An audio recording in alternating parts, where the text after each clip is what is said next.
It happens at every family party. It's not really a party anymore. Every time I go, it's just an interrogation, you know. They come up to me, he's like, hey, what are you doing with your life? Oh, art? No, you shouldn't do that.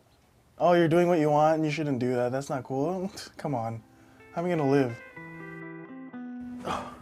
This is what me and my friends talk about when we're drunk. I got pregnant at a really early age, and I kind of had to grow up really fast and decide what I wanted to do with my life. And of course, I turned to my mom, like, you know what should I do? And she told me, of course, because that's the only way she knows, is to become a nurse. He kept on telling me, Mom, I know they pay good, but he doesn't enjoy it. I mean, he wants something that even though it doesn't pay good, he would be having fun doing it, like graphic arts. He's very good, really. He's gifted. I know Martino's gifted. She's very artistic in her own ways. She wanted to be a hairstylist, and she grew up in times where we think that she could use some more education, higher level of education, in order to finance herself when we're not around anymore. And to become a hairstylist, I don't think it's going to pay for everything that she would like to have, because you know how expensive it is nowadays.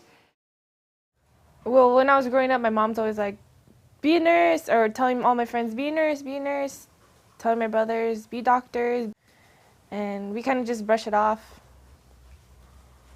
But they would tell us constantly, remind us every day.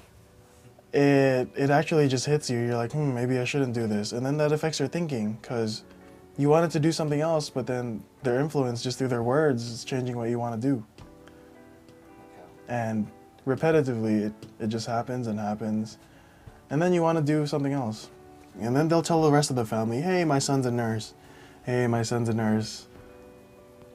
How many times have you heard that before? Why not like, hey, my son's an artist. He's an upcoming artist in San Diego or LA or wherever you move to, New York. He's going international, you know? That sounds so much better than just, hey, he's a nurse. Woo! I think it's important that you're happy with what you do in the long run, because if you're going to be, you know, doing something that you hate, you're just going to, like, dread living. Like, why, you know? Why do something you don't like doing compared to doing something you do like doing and just, you know, being happy? I give consideration to what my son said, you know, I want to do something which I am happy doing, not because of the pay, not because of the money. I guess for those children who are really forced to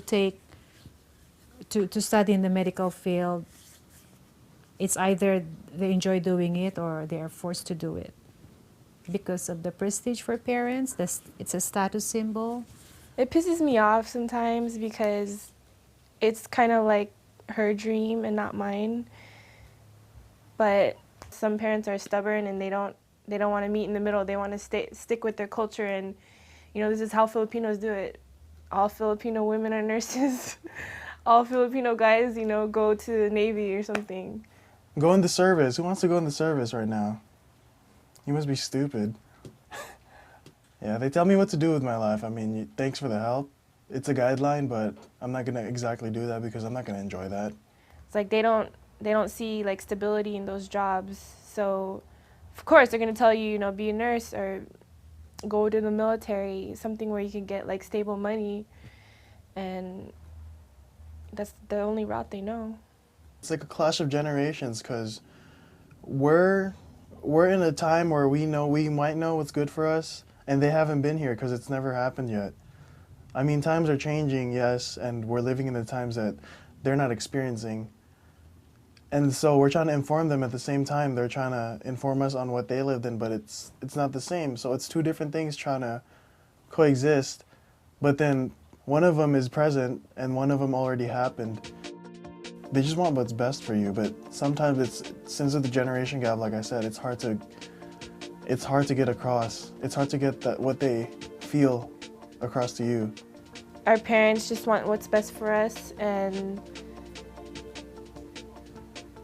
they may think they know what's best for us, but it's always up to us to decide how our life goes, what path we take, and what happens in our own life.